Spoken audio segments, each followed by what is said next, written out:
soddon sano kadib Somalilantii lagu heshiiyey midnimada beelaha dega guud ahaan dalka ayaa maanta leh humaag iyo sawir ka duwankaas waxaana dibadda si fool xun u taala heerka uu Hargeysa ka taagan yahay qiimaha iyo karaamada siyaasiyiinta ka soo jeeda gobolada Sool iyo Sanaag kasoo insaami qaybsigii hay'adaha dawladda ciidamada iyo guud ahaan manfaca kale ee qaranka laga qadiyay deegaanadaasi ayna ka caagan yihiin idilkii horumarka iyo kaabayaasha kale ee nolosha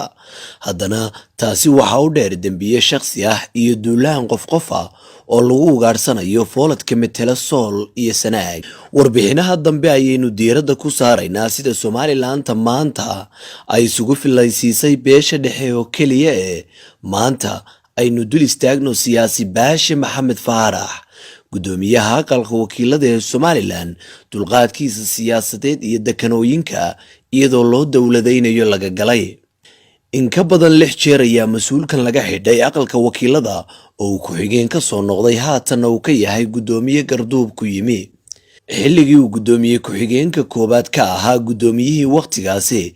oo ahaa Cabdiraxmaan Ciro ayaa feeriye jilib ku weeraray fadhil goluhu kaga doodayay arrimo la xiriira maalgashiga Imaaraadka ee Berbera taasoo Baashe ka dhigaysa mas'uulkii u horeeyay ee gole dawladeed gacan loogu qaado Baashe qaabkii uu ku noqday gudoomiyaha wakiilada Somaliland muu ahayn mid ku yimi saami qaybsi siyaasadeed oo ku metelo bulshada deegaanada uu ka soo jeedo hase ahaatee waxa uu ahaa mid nidaamka kulmiye u arkayay inuu yahay Baashe shakhsi xilligii la doono la diran karo usha loo dhiibtayna waqtigii loo baahdo laga qaadi karo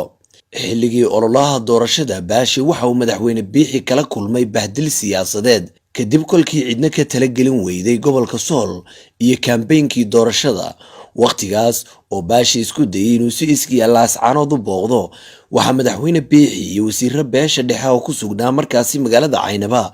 ay u sheegeen inuu ku shaqeeyo kaliya rabitaankooda bahdilka Baashe la nool yahay kuma koobna intaasi waxa uu heliya in marar badan mas'uuliyiin xukuumadda Biixi ka tirsanaa ay ku eedeeyeen khaayinal wadan iyo iyagoo warbaahinta u marinayay inuu farmaajo Somaliland u basaaso mas'uuliyiinteedahaas u xambaariyay waxa ka mid ahaa barasaabkii hore ee Ramaax Cali Hayste waqtigaas waxa madaxweyne Biixi culays kala kulmay qaar ka mid ah odayaasha dhaqanka oo dalbaday iyadoo la ilaalinayo dareenka reer Sool in madax buuxin loo xidho Ramaax toddobaad kadibna waa la sii daayay tiiqtiiqsiga turaale la'aanta cayd iyo xumaanta Baashe wehelka la yahay way ugu dambeysay Injineer Faysal Cali Waraabe waa gudoomiyaha UCIDE reer Garowe u ballan qaaday inay soo ereeyaan Baashe iyaguna soo baacsadaan crash marka laga yimaado dhibaatooyinka lagu hayo siyaasiyiinta ka soo jeeda deegaanadan kaliya kuma koobna isaga gobolada Sool iyo Sanaag waxa ka soo jeeda xildhibaankii ugu horeeyay ee isagoo xasaanadu wan habeenimo gurigiisa lagala baxo kadib maxkamad la'aan saqdhexe xabsiga Hargeysa lagu rido kaas oo ahaa xildhibaan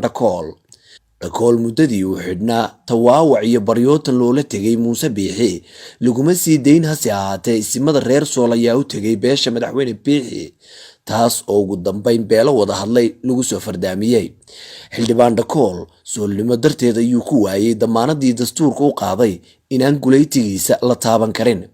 waqtigaasi Faysal sida Baashe oo kale ayuu xildhibaanka ugu eedeeyay inuu bilaash ku cuno cashuurta hooyooyinka beesha dhexe intaasoo kaliya maaha bahdilka bulshada deegaanadaasi raatibta looga dhigay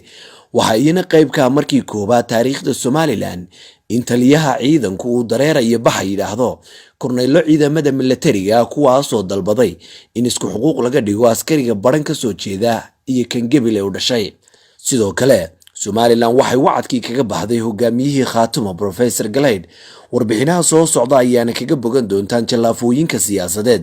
ee siyaasiyiintan xilalka hayn qudhooda loo maleegay hase yeeshee in ka badan rubuc qarni sawirka guud ee Somaliland ayaa isbedelay